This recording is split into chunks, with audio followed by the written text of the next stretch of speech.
Good morning प्रिय विद्यार्थियों। एक बार फिर से यूट्यूब चैनल पर आप सब लोगों का स्वागत है। अपने स्कूल के चैनल IPS एजुकेशन हब को लाइक करें, सब्सक्राइब करें और ऑनलाइन क्लासों का लाभ उठाएं। मैं पवन कुमार शर्मा, कक्षा 10 संस्कृत के पीरियड में आपका स्वागत है।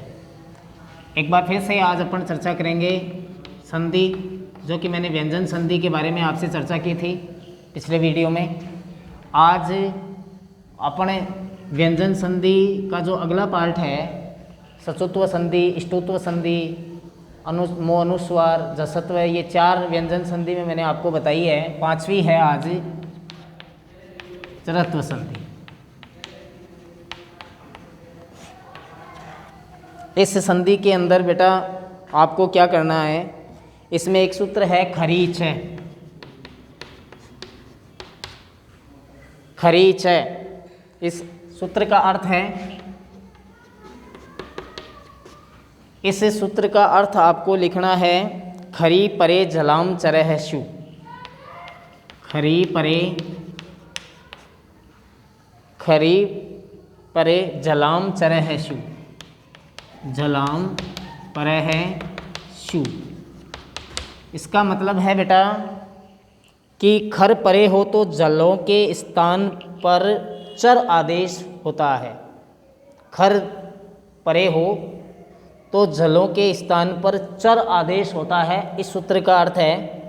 और इसके अंदर आपको समझना है खरी मतलब इस सूत्र की जो व्याख्या है वो क्या है। देखिए, इस सूत्र की व्याख्या ये है कि खरी का मतलब है वर्ग से, यानी वर्ग के पहले दूसरे वर्ण, पहले और दूसरे वर्ण, किसी भी वर्ग का पहला और दूसरा वर्ण होता है। आपको पता होना चाहिए ख, जैसे छ, जैसे डे, टे, ठे, तो ये जो वर्ण होते हैं। और 3 और शब्द हैं से और से, ये आपके हैं खर प्रत्याहार। और इनके बाद में मतलब परे का मतलब बाद में जलाम, जल प्रत्याहार। जलाम का मतलब है कौन कौन से वर्ण, अगर आप देखें तो वर्ग का पहला, दूसरा और तीसरा चौथा अक्षर। वर्ग से पहला, दूसरा, तीसरा और चौथा, और इसके बाद में से और से, ये जलाम। खर परे हो तो जलाम के स्थान पर, अर्थात पहले, दूसरे, तीसरे और चौथे वर्ण से और है, ये अक्षर हैं आपके। इनके स्थान पर चर हो जाता है। स्थाने चर, चर का मतलब है क, च, टे, ते और पे, पहला अक्षर जो होता है से और से। जैसे क, च, टे, ते, पे, और आपके से और ये से,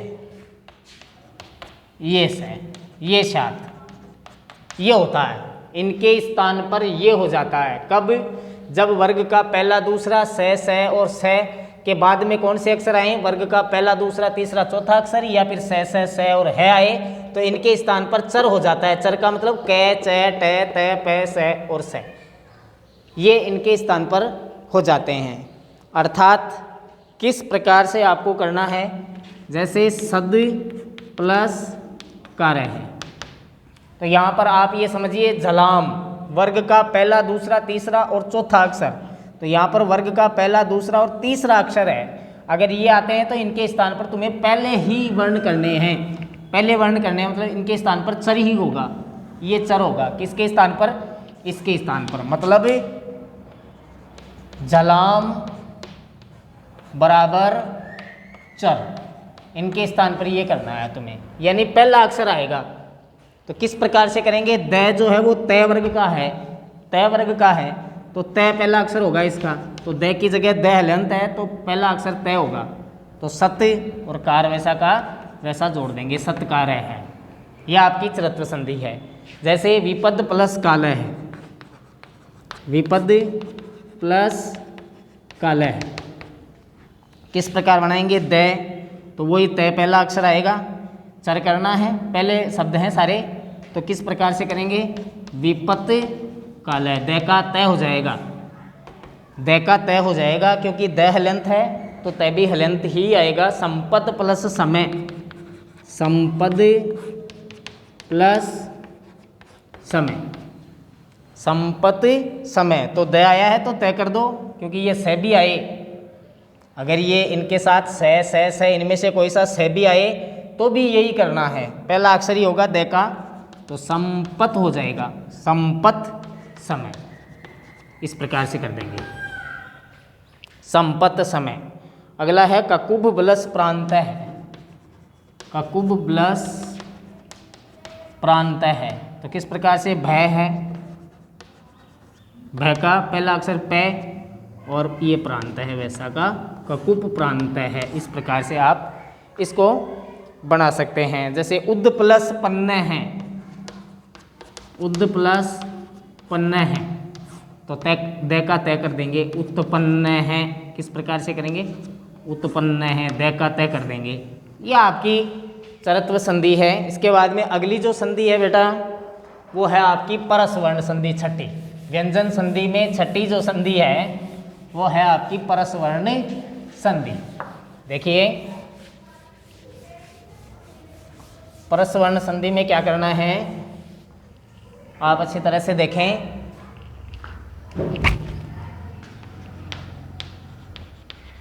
परस्वर्ण संधि, परस्वर्ण संधि के अंदर आपको ध्यान रखना है कि यर है पदांत श अनुनासी के परे अनुनासिको वा स्यात्, अर्थात पदांत यर, पदांत यर, पदांत यर का मतलब क्या है? ये देखिए आप कौन कौन से शब्द हैं। पदांत यर का मतलब य रे ल व, य रे ल व, यमंगणम, य मंगणम, य मैं अण, यमंगणम, य मैं अड़े अण न, अड़े और न, यमंगणम। और अगला है जब घट दस, जब घट दस, जब जय ब गे दे दे, जब गड दे, इसके बाद में खप खे फे छे टे ते वे, ख फ छ टे ते, और इसके बाद में क प य स स सर, तो कै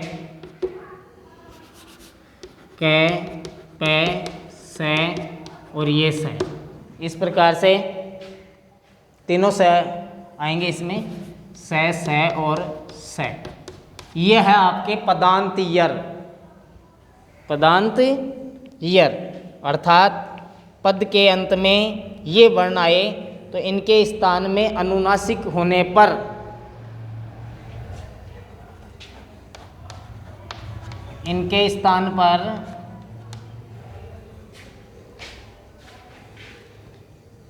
अनुनासिक होने परे होने पर, अनुनासिक इनके बाद में अनुनासिक शब्द होने पर, अनुनासिक का मतलब नासिका से बोले जाने वाले जो यमंगणम जो शब्द हैं, परे होने पर, इनके परे होने पर उसी वर्ग का पंचम वर्ण होता है, उसी वर्ग का पंचम वर्ण होता है। किस प्रकार से करना है देखिए उदाहरण, यह आपका उदाहरण है, कोई भी उदाहरण ले लीजिए आप, जैसे वाक प्लस मयम, ये यहाँ पर कै जो है और ये मैं अनुनासिक है और यहाँ पर कै आया है, इसलिए आप इसको पांचवा वर्ण करेंगे, पांचवे में बदल देंगे तो इसका पांचवा अक्षर कै का अड़ होता है। ये हलंत है तो ये भी हलंत होगा। मयम वैसा का वैसा जोड़ देंगे तो वांग मयम, ये प्रस्वर्ण है। जैसे सम प्लस जय है तो यहाँ पर मैं जो है ये आ गया है और आगे जय आया है, तो इसको अगर अपन बनाएंगे तो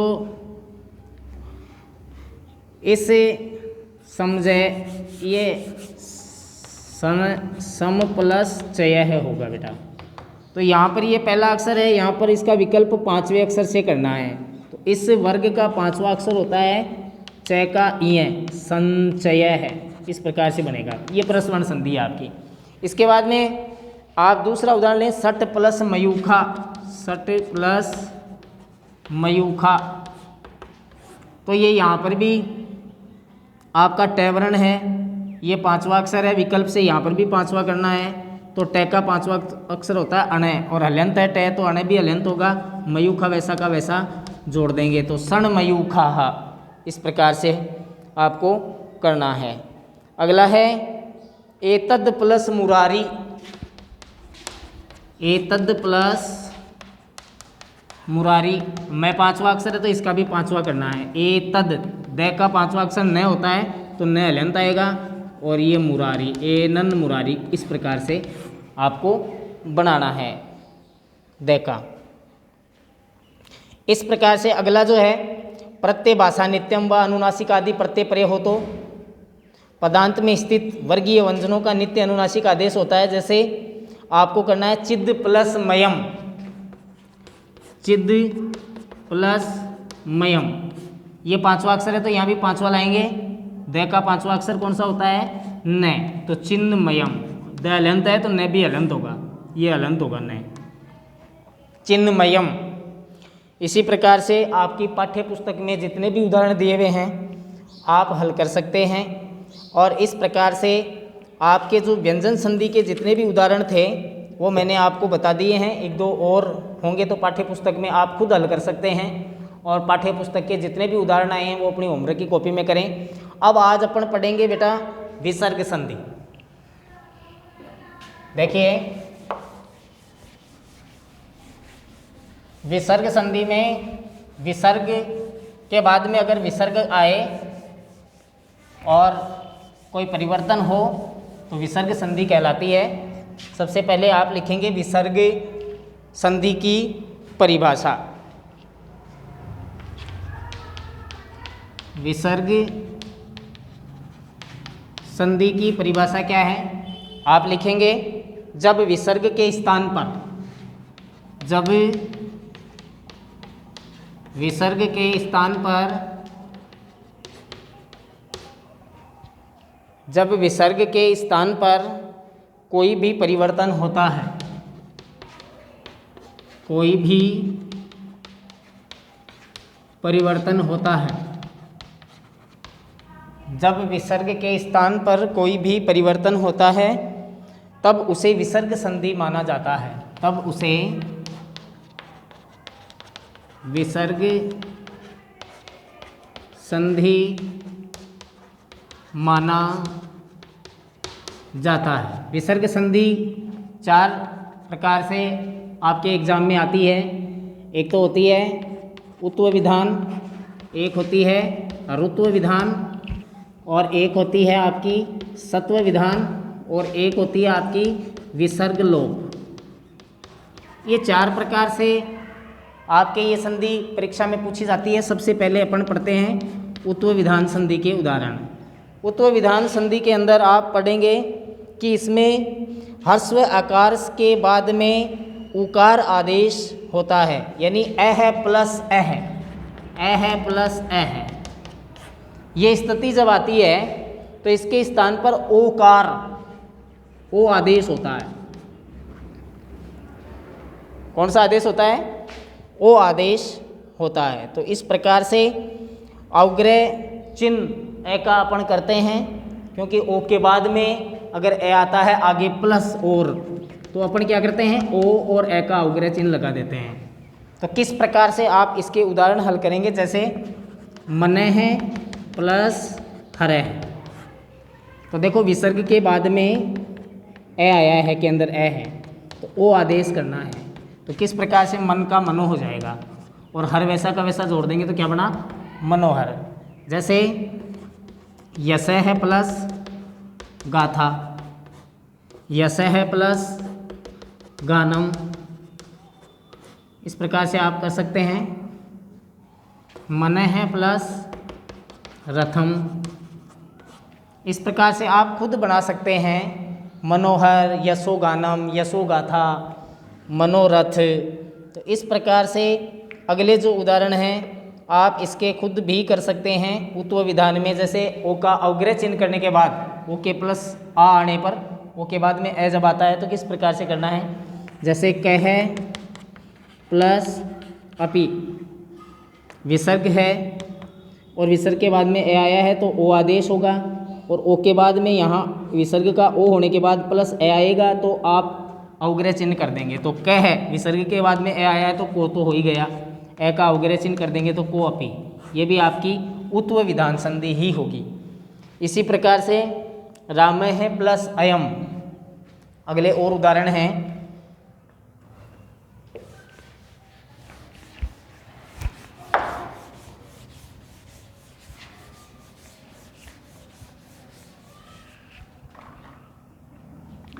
आपके अगले उदाहरण हैं और इसके अलावा जैसे राम है प्लस अयम, राम है प्लस अयम, तो विसर्ग के बाद में ए आया तो ओ आदेश होगा, राम का रामो हो जाएगा, ओ के बाद में अगर ए आता है तो अवग्रह चिन्ह हो जाएगा। तो इस प्रकार से रामो अयम, ये भी आपकी उत्व विधान संधि ही है। जैसे स है प्लस अपि, तो वैसे ही करना है इसको भी, सो अपि। और नृप है प्लस अस्ति, नृप है प्लस अस्ति तो नृपो अस्ति, ये भी आपकी वही संधि है, उत्व विधान संधि ही आप इसको मान करके चलें। और भी बहुत सारे उदाहरण हैं आप खुद हल कर सकते हैं। आपके लिए मैं प्रैक्टिस के लिए कुछ उदाहरण लिखवाता हूँ उत्व विधान के, आप अपनी होमवर्क की कॉपी के अंदर करेंगे और उसको हल करने का प्रयास करेंगे, समझेंगे, याद भी कर लेंगे। किस प्रकार से करेंगे, देखो कुतः है प्लस अत्र, कुतः है प्लस अत्र। अगला है नाम ध्येय प्लस असी, नाम ध्येय है प्लस असी। पाठ्य पुस्तक के उदाहरण हैं, आपके पाठों के अंदर ये उदाहरण मिलेंगे। भीत है प्लस अस्मि, भीत है प्लस अस्मि। अगला है कह प्लस अत्र, कह प्लस अत्र। कुमार है प्लस अयम, इस प्रकार से कई उदाहरण आए। मुक्त है प्लस अथवा, मुक्त है प्लस अथवा। अगला भी उदाहरण है श्रेय प्लस अन्यत, श्रेय प्लस अन्यत। तो ये कुछ उदाहरण हैं जो आप इस विसर्ग संधि के उत्व विधान में कर सकते हैं। उत्व विधान संधि जो कि सबसे पहले अपन पढ़ रहे हैं, ये सारे उत्व विधान संधि के उदाहरण हैं। इसके बाद में अगला जो अपन पढ़ेंगे विसर्ग संधि के अंदर सत्व विधान, ऋत्व विधान और विसर्ग लोप। ये आज केवल अपन इतना ही पढ़ेंगे। आगे और कल जो दूसरा वीडियो आपको भेजा जाएगा, उस दूसरे वीडियो के अंदर आपकी जो विसर्ग संधि के अगले पार्ट हैं वो आपको उपलब्ध हो जाएंगे। आज के लिए बस इतना बहुत है। थैंक यू वेरी मच, धन्यवाद।